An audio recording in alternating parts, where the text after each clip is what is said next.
What's up, everyone? I'm Brayathorn coming to you from Computex 2024 in Taipei, Taiwan. Let's go, nerds!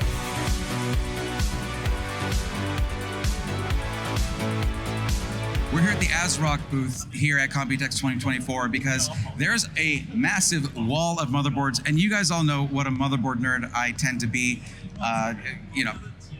I love motherboards. I love the fact that it is the nervous system, the spine of the backbone of your whole system, okay? And there's some really cool stuff going on here that I really want to show you guys.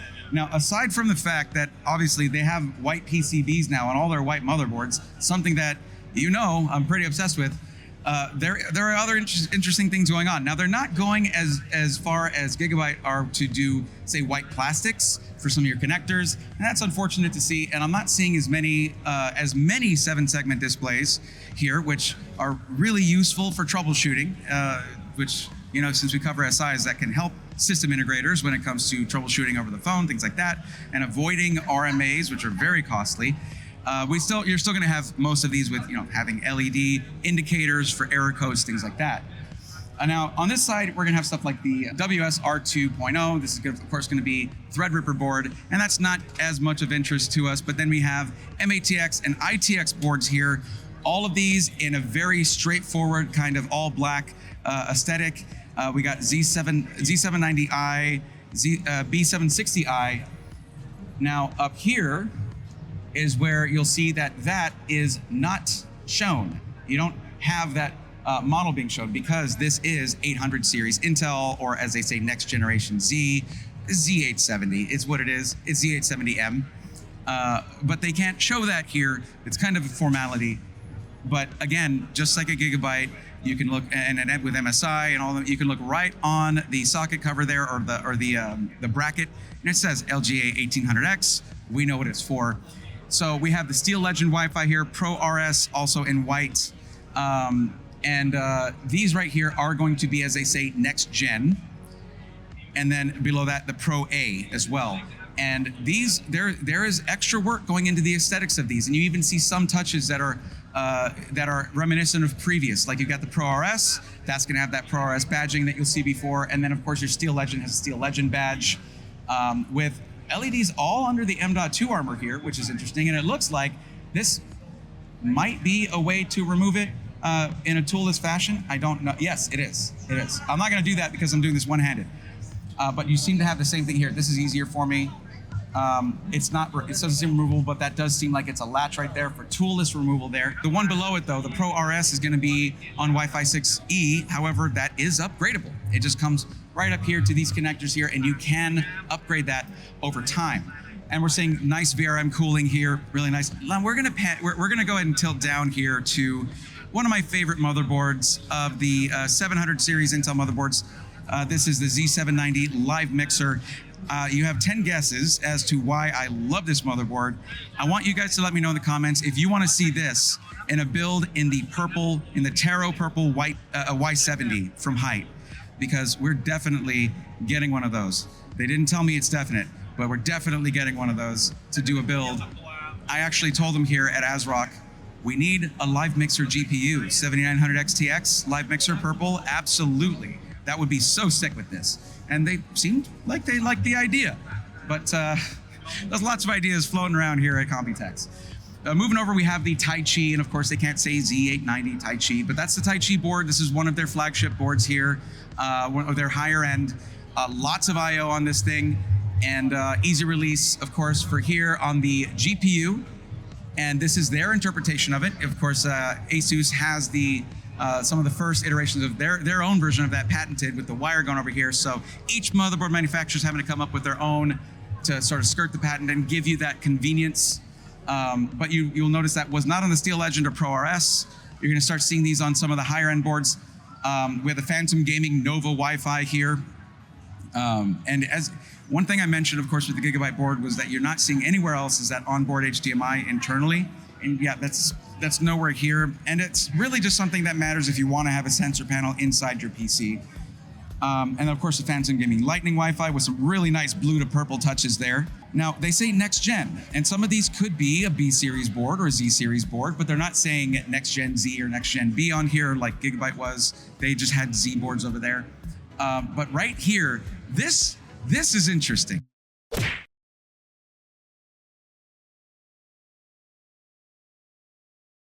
This is the Taichi Aqua. And it's kind of a replacement for the Taichi Carrera. The Taichi Carrera was their white version of the Taichi that had the marbleized look. Now looking here, you'll notice something that is very interesting. You have water cooling ports there so that you can actually connect your loop to it. This was created in collaboration with AlphaCool.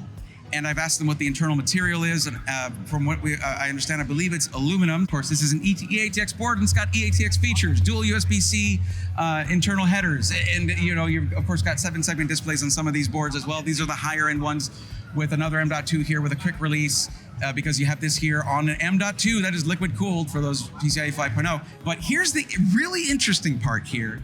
Let's pivot around to the back here, and oops, all Type-C. That is all Type-C connectors. Every one of these 10 gigabit USB Type-C, and then you have dual Thunderbolt connectors there. But what do you guys think? I did ask a couple important questions. I asked, does this come with adapters to Type-A? They said yes. And there's even going to be a hub that should be coming with this board that you'll have out there for your Type-A devices. So they wanted to do this, and he was really into it. I think he's just as obsessed with I/O as I am, which is that's a high bar. So I'm really wanting to test this thing out. Like, how many devices can you have running simultaneously before it bogs it down? How many chips is it actually going to? That kind of thing. We might be able to find out down the line when this thing actually launches. Maybe we'll get one. And then you're coming over here to where you're in the A-series boards and or A-class boards, and we don't really look at these too much. I don't consider these to really be gaming boards, even if they brand them as such on some. Because you're really cutting back on some of your connectivity, your power delivery, all of those things. But then you have B650i Lightning Wi-Fi right here, so that's going to be a decent board for your LGA 1700 ITX for just gaming. Now is when we're starting to get these are some Threadripper boards right here, so we're going to pass by those. I'll let Wendell cover those. He's better at it than I am. But let's actually scooch over here, because now we're looking at AMD. So what we have here is X870 Steel Legend Wi-Fi right there with the white PCB, white and gray. There's going to be some good connectivity on this, but the Steel Legend is going to be sort of the mid-tier board, and the Pro RS is going to be a little bit more entry level. And this other is the B650 Steel Legend, so the already currently running Steel Legend here may be updated. With the X870, we can actually see some facts from here. This one here has 17 power phases on the Pro RS Wi-Fi, and 17 as well on the Steel Legend Wi-Fi, which is a lot of power delivery for a mid-range board. A lot of phases for a mid-range board.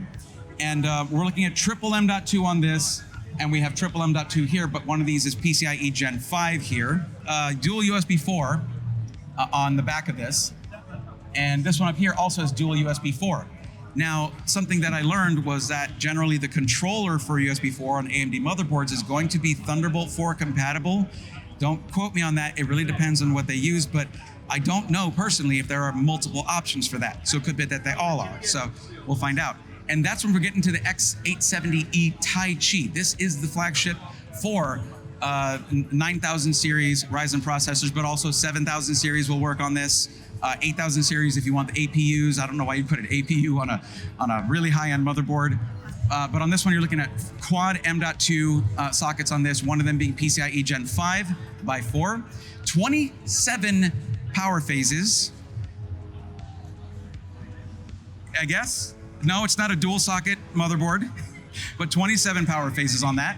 And then you're looking at dual USB 4, Type-Cs, 5 gigabit LAN, Wi-Fi 7.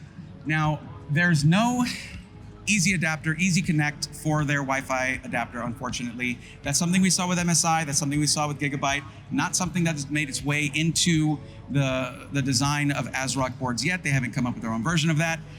But the interesting thing is, this is something I haven't seen before. Now, there is a Taichi Light.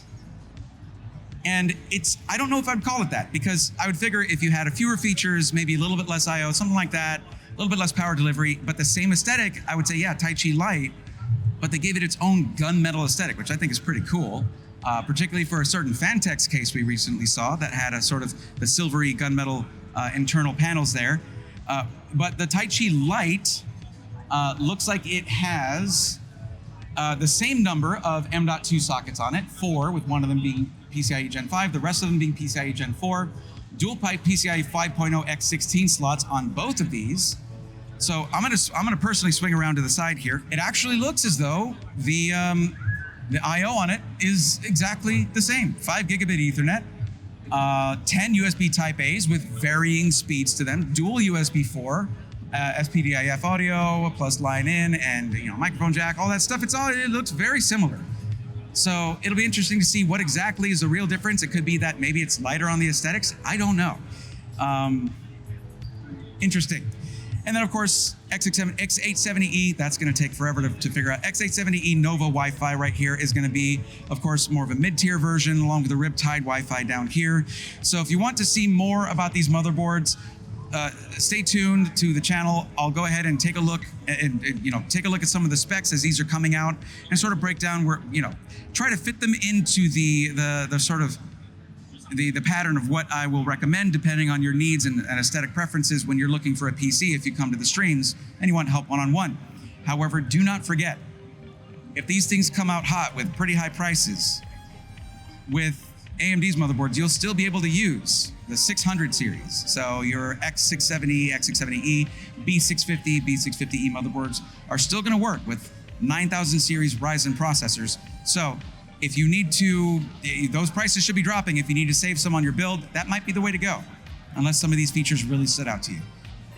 One fun fact though, going back to talk about the Intel motherboards real quick, something I'm not supposed to know just yet because it's not released information yet as far as I know. One of my big pain points with the Z790 motherboards and, well, basically 12th gen, 13th, and 14th gen Intel and the accompanying chipsets was a limitation to 16 lanes of PCIe Gen 5. That would mean if you had a PCIe Gen 5 M.2 socket and you put in a drive, some of those motherboards would not just default to 4, they would actually bifurcate your X16 slot. Not many did that, but it was pretty annoying.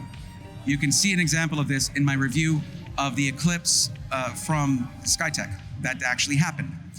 However, for next Gen Z, Z870 is gonna have 20 lanes of PCIe Gen 5. I had to guess that, but it was mildly confirmed by someone else elsewhere. So that's very nice to hear. It was a big pain point for me. It was very annoying, and now we don't have to worry about that anymore. So thank you, Intel, for almost getting to where AMD has been for 2 years with their 24 lanes of PCIe Gen 5. You're getting there, guys. Someday. Anyway, that's it for this one. Thanks for watching. Stay tuned for more. Take care.